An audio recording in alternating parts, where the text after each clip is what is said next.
Even though things have changed so much, the morning routine is more or less the same. The three of us chit-chat about our lives and mundane things until we finish eating. After pushing her empty plate away, Aspen leans in. So, Miho, there's something I've been thinking about. And I understand if this is something you wouldn't even want to consider, but have you ever thought about finding a way to stop your magic? Juliet also turns to look at me, putting me on the spot. Not that I can remember. That's like asking if you've thought about finding a way to stop your nose from working. I see. I thought that might be the case. I'm not sure if I've ever heard of such a thing either. But that doesn't mean it doesn't exist. I was just thinking about the other day and about how dreadful it all was to go through. Of course, I don't want to speak for Miho. I know it's much more complicated than just that. But I thought I might bring up the idea, at least. You've got a point. Not having to worry about people forgetting me would be a huge relief. Right. I thought you might agree. I look at Juliet, expecting her to give an opinion, but she doesn't offer one. It's true that life would be a lot easier without my magic. Well, half true. This life would be easier, but the life I used to lead couldn't have survived without it. Well, it's purely hypothetical right now anyway. For all we know, it might be impossible, so no need to think about it too much. It's worth thinking about, though. The only two people who actually remember me are in this room right now. All the other people I've met here in Willy, I couldn't really call them my friends as much as I've liked spending time with them.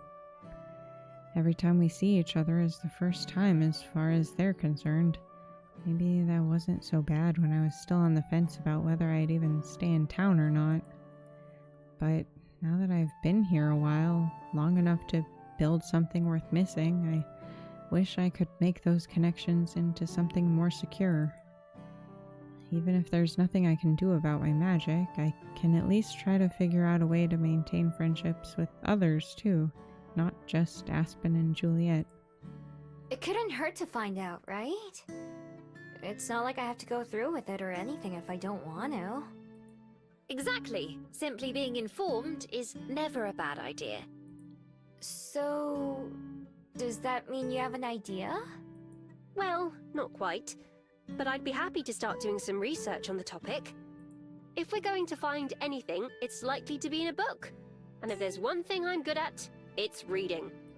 Good luck with that. Let me know what I can do to help. I'd be glad to lend a hand as well. Perhaps I could find someone who'd be knowledgeable about Gumiho. Myth and folklore are often at odds with reality, so it can be difficult to discern what's true and what isn't. Someone who'd know about Gumiho, huh?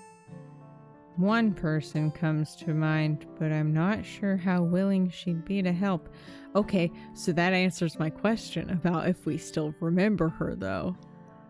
So I guess that this doesn't work on other Gumiho, the whole forgetting thing. Still haven't mentioned the other Gumiho I met to Aspen and Juliet. In my head, I've started calling her Silver. Just feels wrong somehow. If someone had told other people when I was around, I would have been furious with them. It would have made hiding and stealing a whole lot harder too. So as a fellow Gumiho, I've kept Silver's existence a secret from everyone so far. For all I know, there could be more than just Silver. There could be a whole community of Gumiho here in Wellington, and I'd have no idea. I don't think that's the case, though. Besides, Silver seems unhappy enough with one intruder on her territory as it is. Maybe that's something else I can ask her.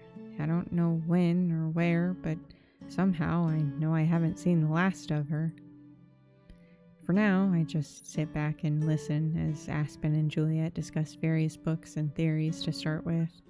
Feel like I should be more involved. It's my magic after all, but This is one area where I can't really contribute.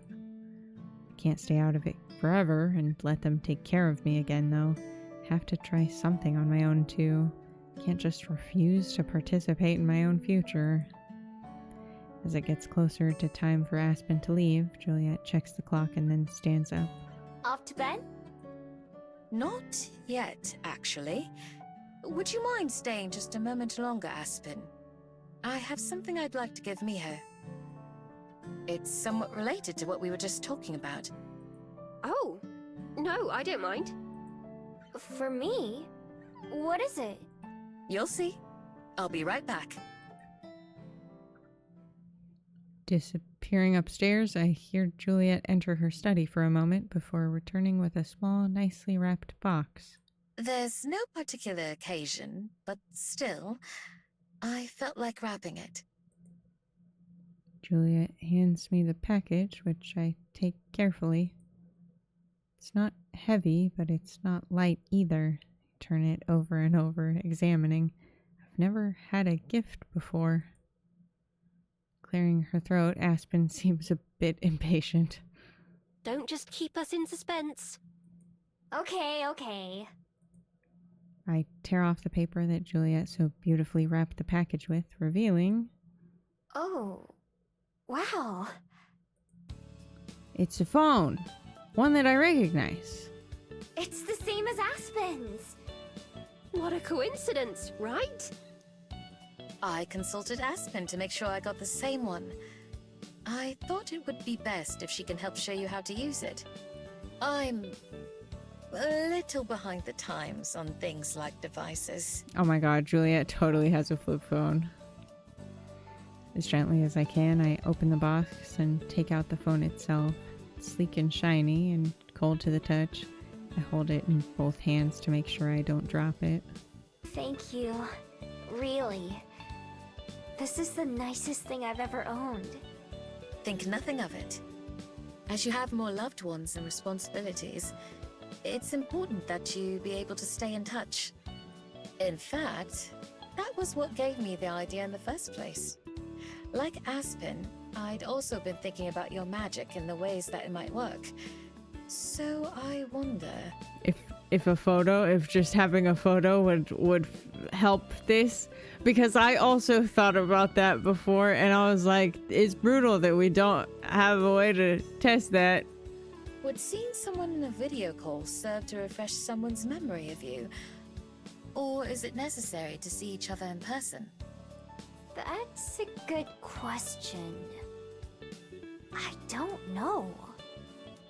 I can't believe I never thought to ask that before. Neither Aspen nor I would want to gamble our memories of Miho, in case it turns out not to work. So we need to find someone else to participate in our little experiment. Lena. With that in mind, I'm not sure who to ask.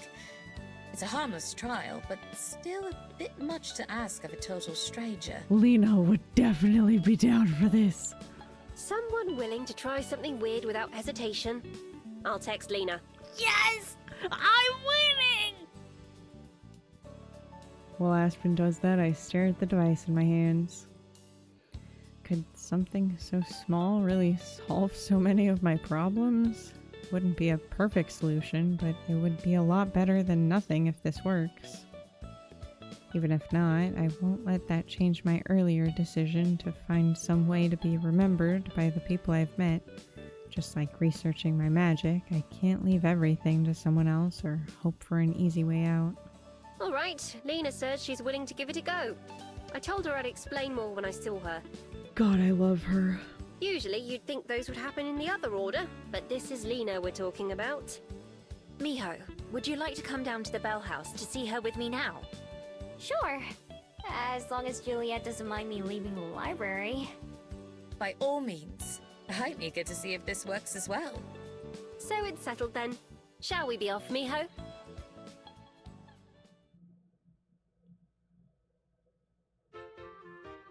Lena's waiting for us outside the Bell House when we arrive. Morning, boss! Hey, Lena.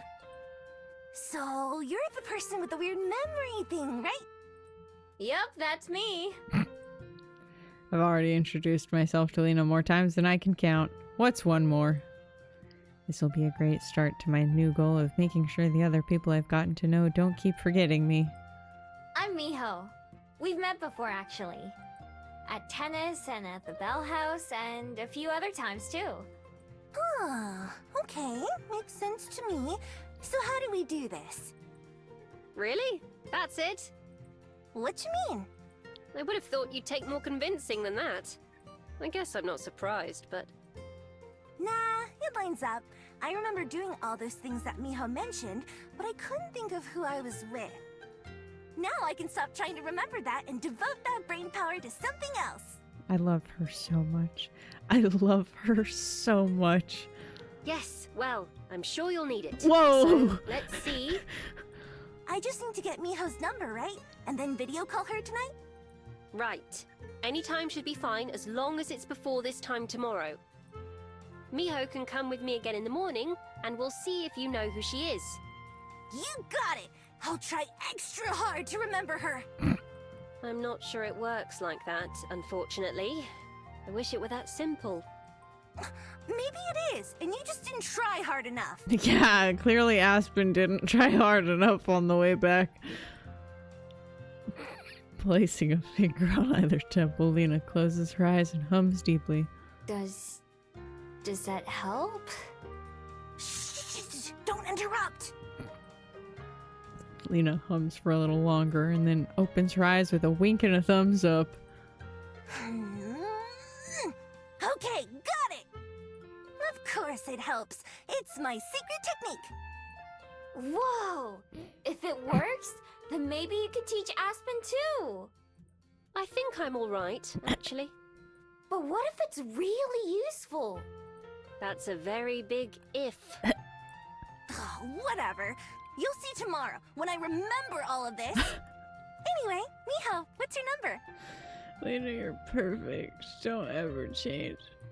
It's, I pull out the phone Juliet gave me, inspecting it closely. I'm not sure where it is.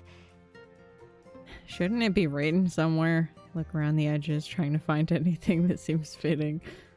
Let's do this instead. Miho, may I see your phone? I hand the device to Aspen, who swipes one finger up and begins to quickly tap through the screens. Well, Whoa, show her you're how a to... pro at this. Juliet's a lot slower whenever she uses hers. At least show me how to do it, Jesus Christ. I'm not sure that Juliet's the right standard. She still prefers a landline when she can. Wild. Okay, here. I saved Lena's number for you, Miho. Now you can call her so she can save your number. Right.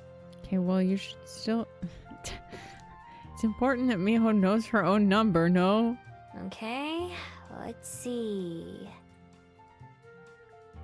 Taking my phone back, I try to remember how to do that. Lena comes and watches from behind Aspen. New phone? Moving away, Aspen brushes imaginary dirt off her shoulder. Why are you so mean to my perfect girl here? Hello? You're in my bubble. That's the same kind Aspen has, right? Yup! This is the first phone I've owned. Wow, really? So then how do you check Triller or Space Face? Wow. Wow. Our fantasy names for social medias are getting wilder every day. What are those? Stumbling backwards, Lena seems like she's at a loss for words, which might be a first for her. Guess she does have something in common with Aspen. Wow, you really do have a lot of catching up to do. I'll help you get set up when I call you. Lena's never going to stop calling her. It's like you can't not have a Triller, even though it's terrible, I hate it, but you have to have it. Space Phase, I don't know about. Everyone you... Okay, I think that's enough, Lena. Oh, you never let me finish talking! You never would finish talking if I didn't stop you. That's not true! For a second, Lena seems pretty serious. Then she thinks about it a second. Well, maybe a little, but just a little. Just a little. Anyway, it's fine. I'll tell Miho when I talk to her tonight. See you guys later. I'm going to be in there with you in like 2 minutes. That's later, isn't it? Yeah. I love her. I love her. She's perfect. Lena flaps her wings proudly as she walks into the bell house. You let her win, huh? Aspen sighs. Sometimes it's better to just let her go. But I'm glad she said she'd help out. She's a mess, but she sticks to her word at least. How dare you? She's perfect. You two seem pretty close. Do we? We started working here at the same time, so we spent a lot of time together. You've spent more time with her outside the Bell House than I have, though. She can be a lot, but she comes through when it matters. Like with this. I knew before messaging her that she'd be willing to help out. It's just how she is. Don't you dare tell her I said that, though. Stepping towards the bell house door, Aspen turns to say goodbye to me. Well then, see you later, Miho. Yeah. Bye, Aspen. Aspen walks inside the bell house as I wave goodbye, and then I head off.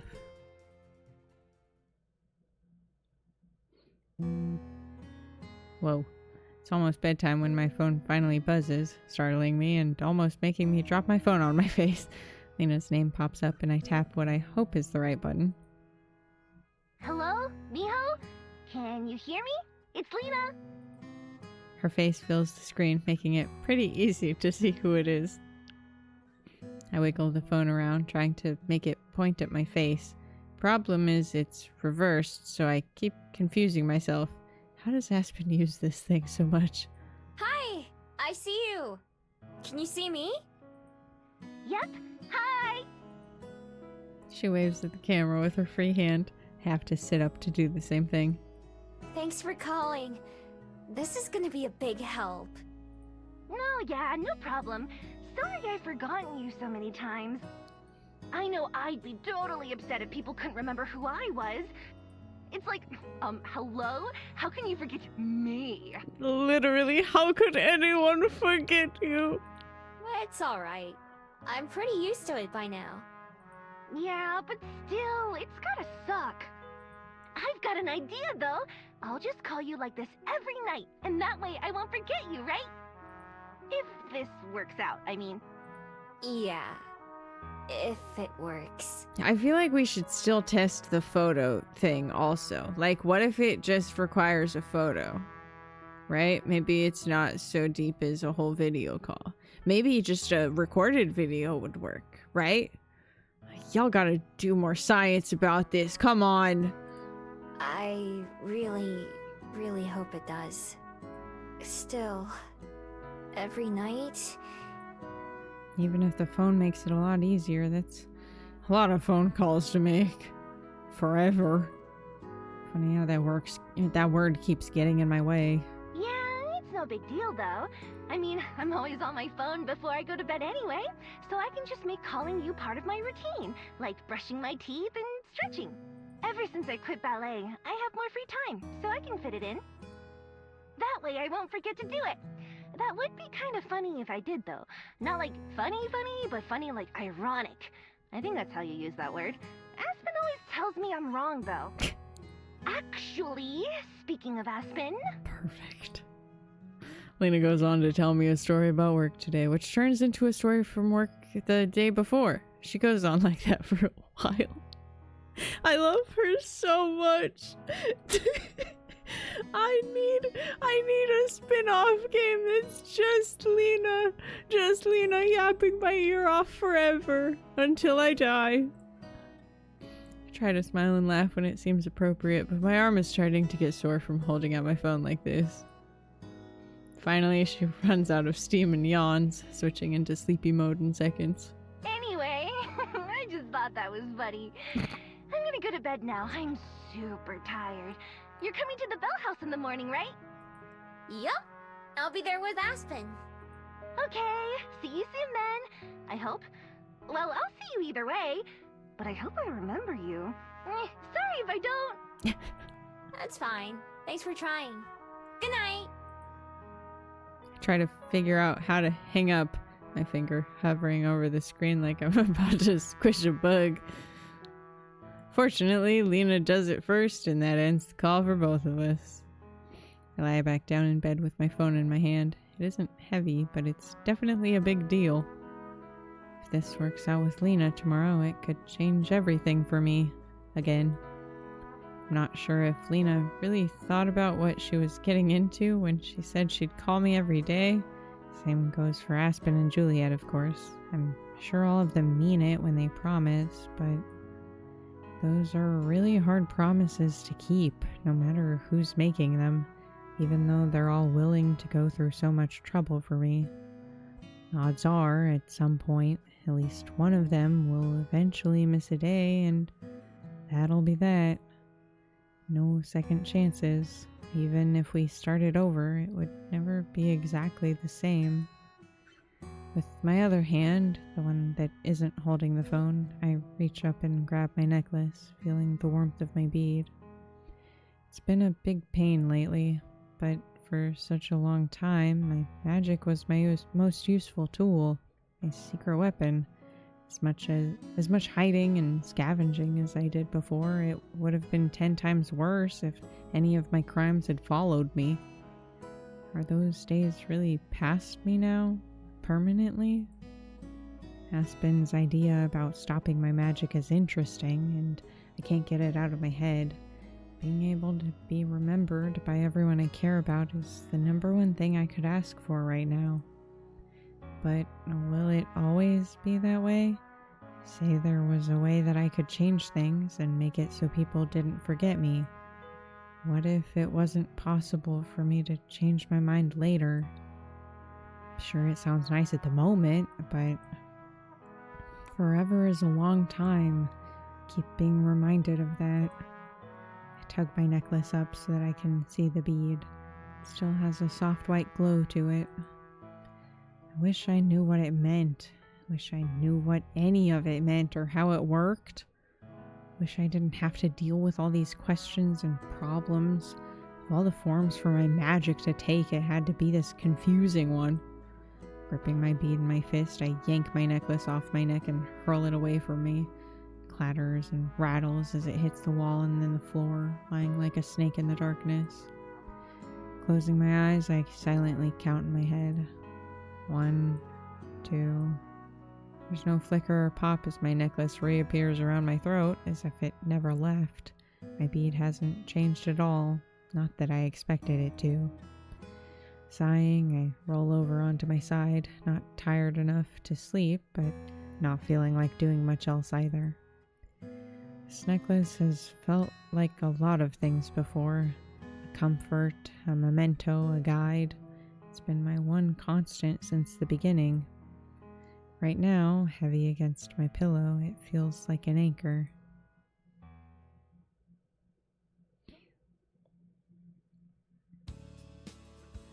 Like always, the next morning I'm cheered up by seeing my friends. After a quick breakfast, Aspen spreads out some sheets of paper on the table and Juliet and I both crowd in to see.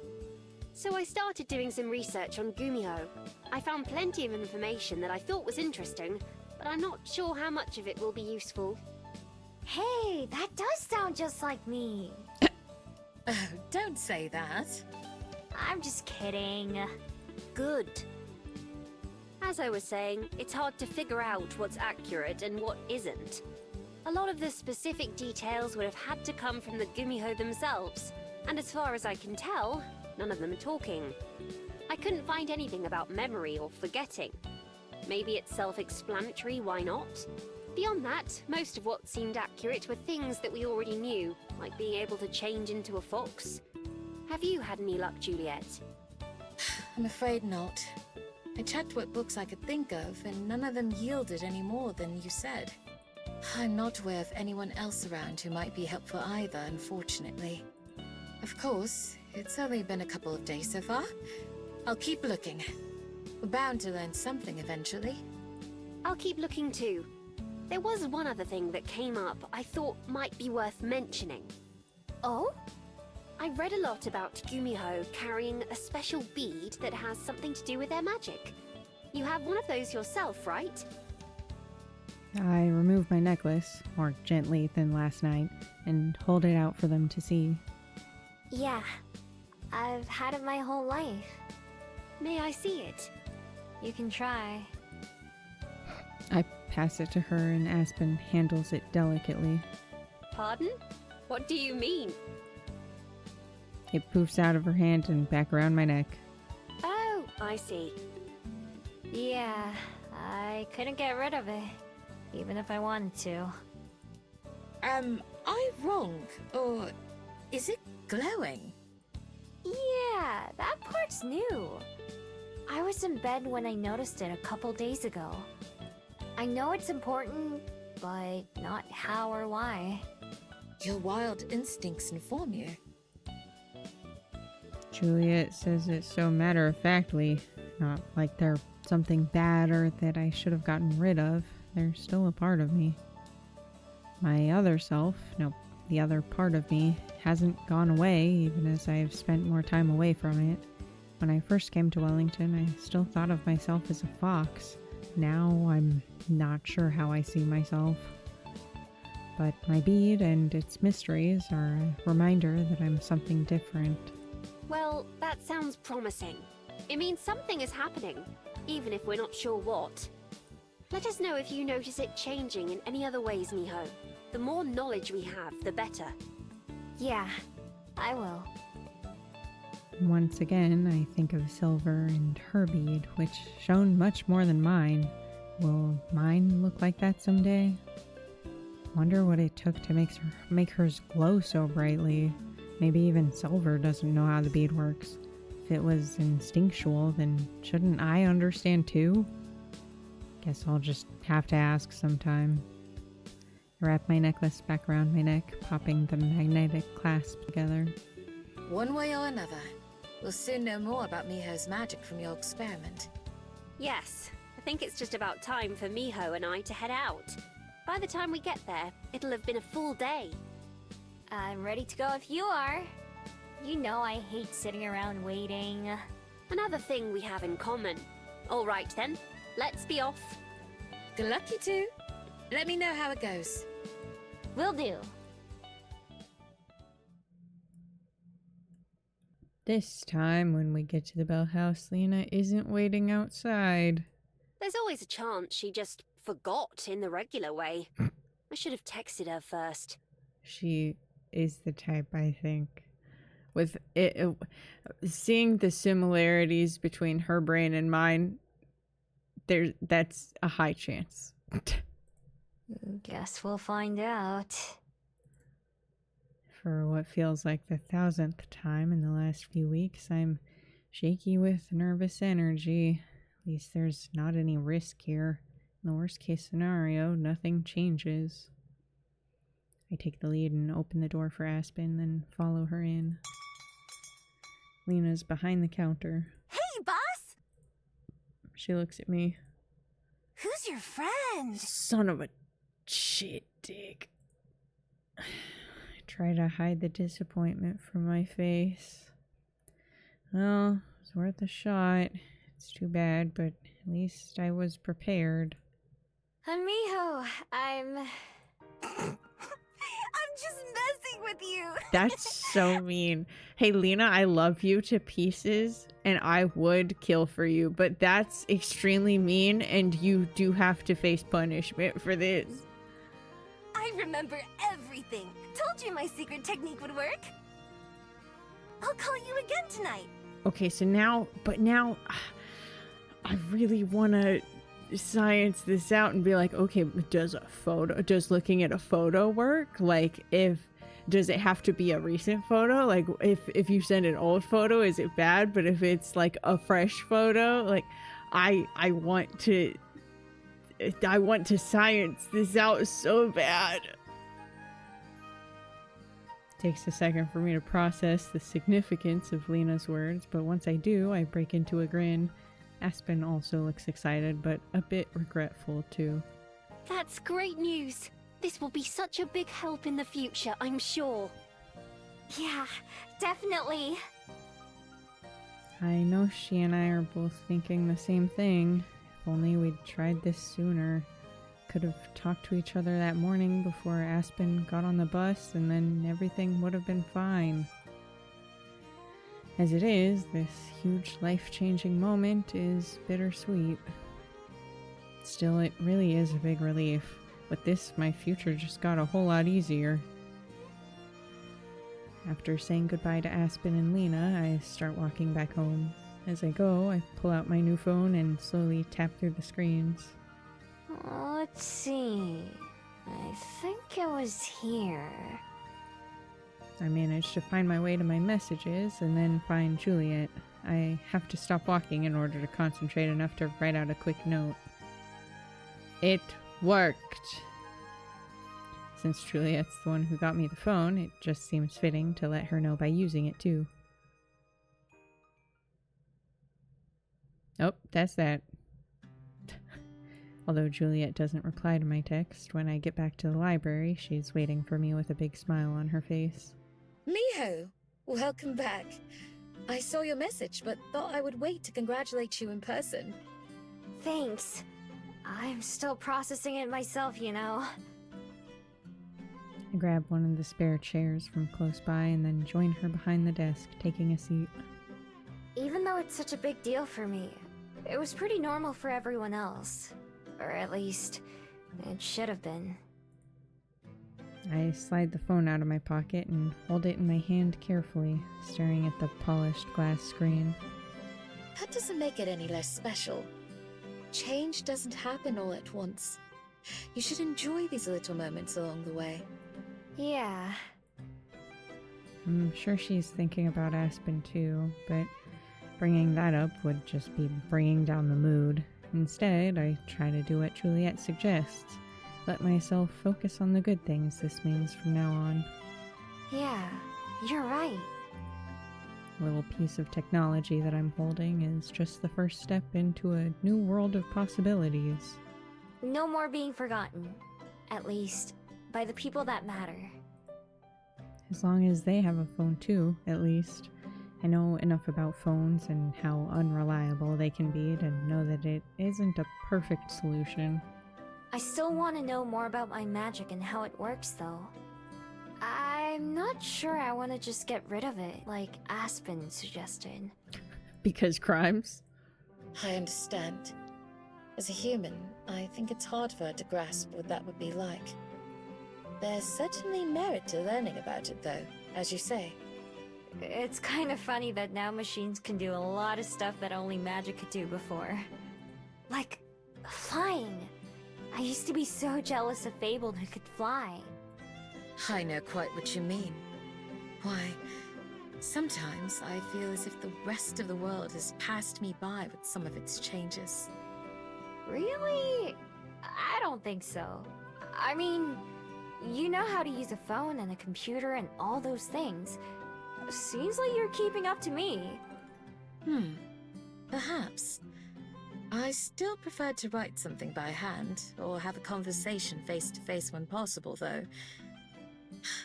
Maybe that's just what it is to get old. You're not getting old. At least, I don't think so. I don't feel old, and we've been alive for almost the same amount of time. I certainly do feel younger when you're around too. You remind me to enjoy the moment more often.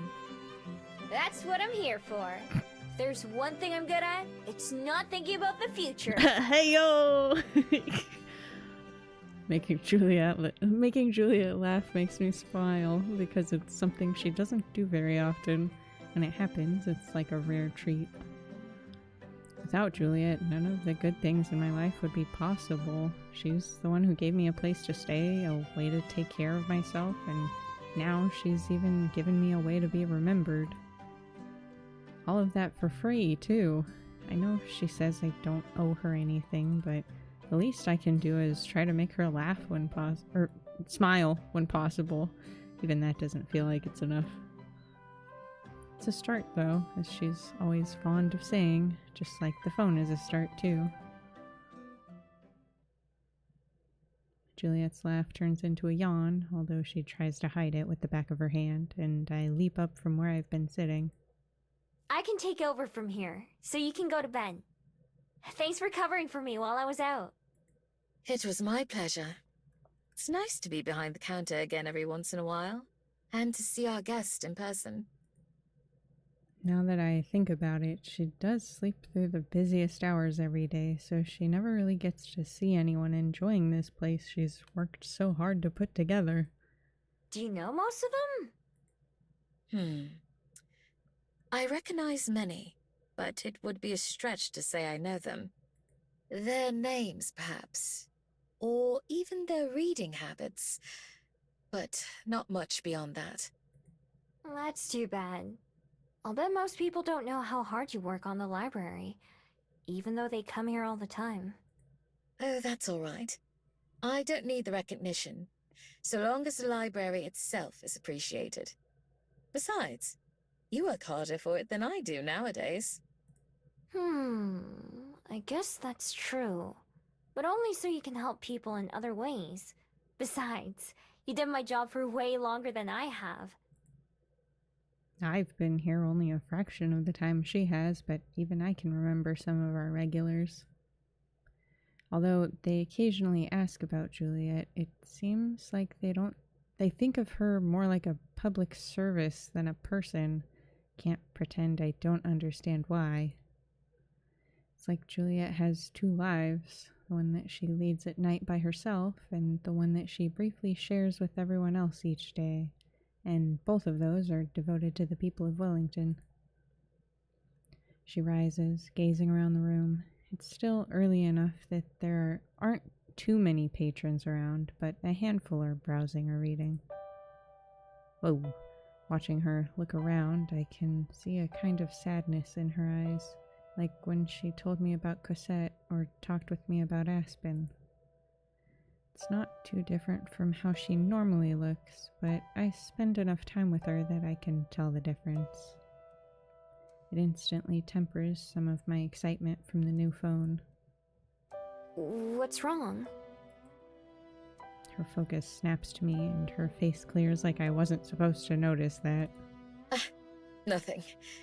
I was simply reminiscing a little. I do feel rather tired, though. Good night, Mio. With her trademark smile, she turns and starts to stride past me on her way to the room. As she passes by, I clear my throat. Hey, Juliet pauses. are you sure you're okay? I look up, but she's just facing forward, eyes locked on the stairs. After a moment's hesitation, she starts walking again. Yes. Good night, Mio.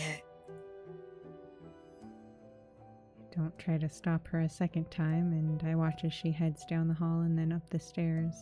Nobody else seems to pay much attention. Just because we said that we'd be more open from now on doesn't mean she has to tell me everything. She still has plenty of secrets, that's for sure. Also, it's probably, and by probably, I mean, it's hard to, just suddenly open up, like, about it. It's just stuff. Anyways, I wish she'd let me try to help her, though, even if it's just listening. And the way she can go from laughing to frowning in just a few seconds. Can't pretend that I don't relate. Wonder if one of those feelings is more honest than the other. If so, I can probably guess which one. Whatever it is that has her down, it's not something that I can worry about too much right now. I'll be here if she needs, of course, but it's up to her to do that.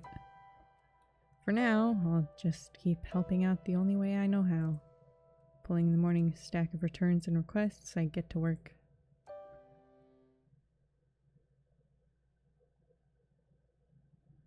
Up. The fishing is no more. That's fine. I didn't want to go fishing anyways. While I'm sitting at the library's front desk, Gwen and Tommy come in, accompanied by Gerby, of course. She did say that they'd be back again. The two of them come over to where I'm sitting. Hi there. Sorry to bother you. I know this is a weird question, but the other day there was someone here who played with my son while I was studying. But neither of us can remember who it was. Do you think you might be able to help? Hey! Actually...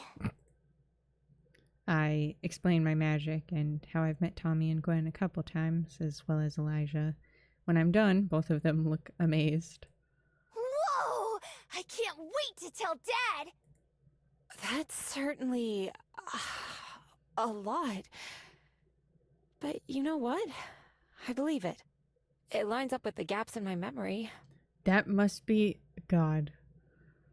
As someone who's constantly afraid of just losing memories because it happens more often than I'd like, that's this horrible nightmare. I thought I was just getting stressed out and forgetting things. Well, I probably am, but I'm glad it's not the case here. Is there some way to keep from forgetting you? Especially if we've met so many times before already. Try the photo thing. Try the photo thing. Please, I need to know. We exchange numbers and I tell her that Tommy's always welcome to come hunt for bugs here. I just don't know if I'll be joining him. Talk to you later. Good night. I press the button to end the call on my phone and then gently set the device on my windowsill. Getting through the phone calls, you really gotta test out the photo thing. Like, just try it. Just try it once. God. Getting through the phone calls needed to make sure I'm not forgotten is more work than I expected. Glad that the people I've befriended are willing to put in the effort to see me every day. It's still such an inconvenience, though, and such a risk. For their sake, as much as my own, I need to try and find a better solution. Whether that means getting rid of my magic entirely or not, have to at least know what my options are. Can't leave it all for Aspen and Julia to figure out either. I need to put my own effort in too. While I'm not nearly as good at reading and researching as they are, there's still that one idea that's come to mind a few times. It's time to finally put it into action. Leaving my phone in my room, I get dressed and why would you leave your phone in your... Why would you leave your phone? Why would you leave your phone? I get dressed and slip silently out the front door, making my way to Mount Victoria. Whoa. At the very edge of the path, I transform loudly. Nose close to the ground, I head for the tree line and the wild part of the mountain. I'm rusty when it comes to tracking, and the sheer number of scents that assault my nose is overwhelming. Have to sift between them in my head while I run, disregarding the ones that I can tell are humans or other fabled or just part of nature. It isn't until I'm far from any roads or homes that I finally catch what I'm looking for, that familiar but unrecognizable presence. Honing in on what I can detect of Silver's trail, I follow it as closely as I can. Sometimes the lead goes cold, but I pick it up again a few meters away in a different direction. The path is windy and hard to follow. How does anyone live like this? It doesn't feel as if the path is leading anywhere in particular, but I stay on it, keeping my eyes and ears peeled for any other signs of her. Finally, after picking up the trail yet again near the river, I follow it until I reach a familiar spot and transform yet again. No way. It's been weeks, but traces of my den are still there. Weather has destroyed a lot of it, but the tunnel is only half caved in, and evidence of the holes where I buried my snacks and supplies remain too. Has Silver been staying here? There aren't any signs of life more recent than mine. Still, her scent ends here as if she just disappeared. Something rustles from over near the collapsed den. Even with the moonlight, it's hard for me to see, so I change back into a fox, straining all my senses to detect anything. I don't. Nothing but me and the wind. Changing forms yet again, I still get the feeling that I'm not alone. Hello? Closing my eyes, I listen for any kind of response, a footstep or a whisper or even a breath. All I hear is silence. Pitiful. Ay, ay, ay. The voice is just inches from my ear and I leap away on pure instinct, spinning around to face Silver. I gave you so many chances, and you failed every one of them. Why do you suck? I don't know where she came from or how I didn't notice her, but she's here, slouching in the moonlight. Although I'm sure that, just like me, she could turn and run at a moment's notice. Or fight. Hope that's not what she wants, because I don't think I'd win. How'd you do that? Sneak up on me like that, I mean. I didn't even have to try. I see nothing has changed since last time. If anything, the human pet has only gotten more docile. Tell me, do they feed you scraps from a bowl as well? It's a plate, usually. She certainly hasn't gotten any nicer since last time. But as harsh as she sounds, she remains at a distance, and I let myself relax a little. Now that I've had time to get used to her existence, she doesn't seem as intimidating. Even if I was more scared, I wouldn't want to show it like last time. Maybe it's because she reminds me of myself in some ways. Although her arms are crossed, one of her wrists shines in the moonlight from where her bead hangs on a strap. It's almost like looking in a mirror. We're as different as any two people can be, but just by existing, I feel some kind of bond with her. Something wild. Behind her shawl, I can see her eyes narrow. So you admit it then. Perhaps it's for the best. A dog dreams of nothing more than its master's hand. You can close your eyes, forgetting what made you open them in the first place, and disappear. Silver spits out her last words like a challenge, daring me to respond. Her eyes shine like her bead does. I don't respond, unsure how. Not because she's made me question myself, but because I don't think she'd believe what I have to say. Feels like it's been ages, but really, it's only been a few months that I've been here in New Zealand.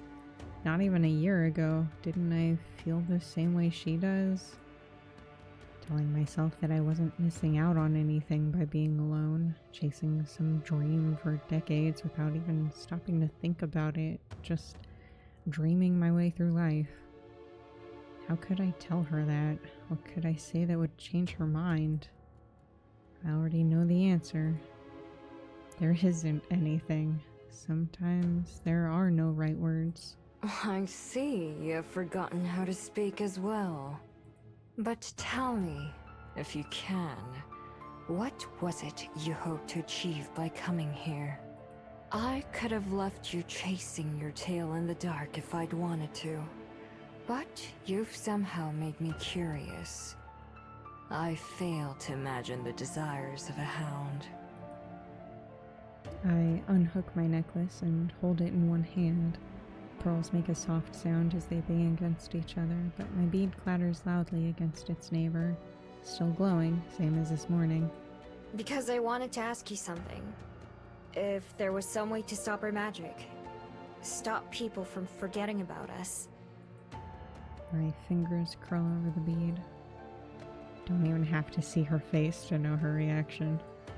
She laughs just once, and it sounds like a bark. You managed to surprise me again.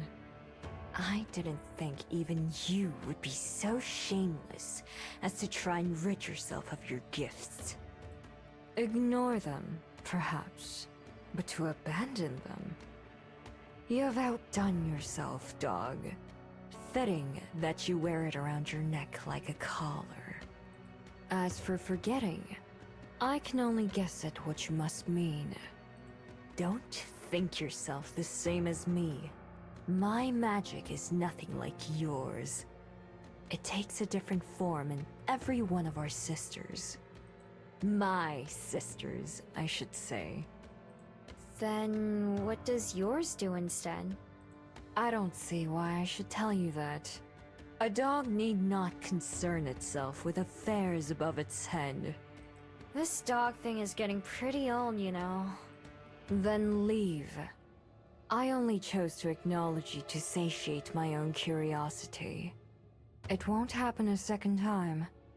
Goodbye, dog. But this is the second time. You are an idiot. Quick as a flash, Silver transforms, the glow from her bead lingering for a moment in the air. Before her paws have all touched the ground, she's already running away. Soon even her shining fur disappears into the night. I don't give chase. I never really expected her to answer my question in the first place, but I still don't think this visit was a waste of time. Before I leave, I take a final look around at my den. When I left here with Juliet months ago, I expected to be back soon, but since I never went back, I never really said goodbye. It wasn't much even then, and it's even less now. Compared to some of the other hideouts I've made, I didn't stay here very long. Still, it's special. I'd have a hard time going back to sleeping in the ground instead of a bed again, even if I had to. Maybe it'll change in the future, but right now I'm pretty sure that this will be the last den I ever made. Looking around, I'm alone again, and it's silent. The birds that used to chirp and greet me in the morning are either sleeping or gone. Still, Night-night, birdies. I whisper a final farewell before changing forms and dashing back to the library.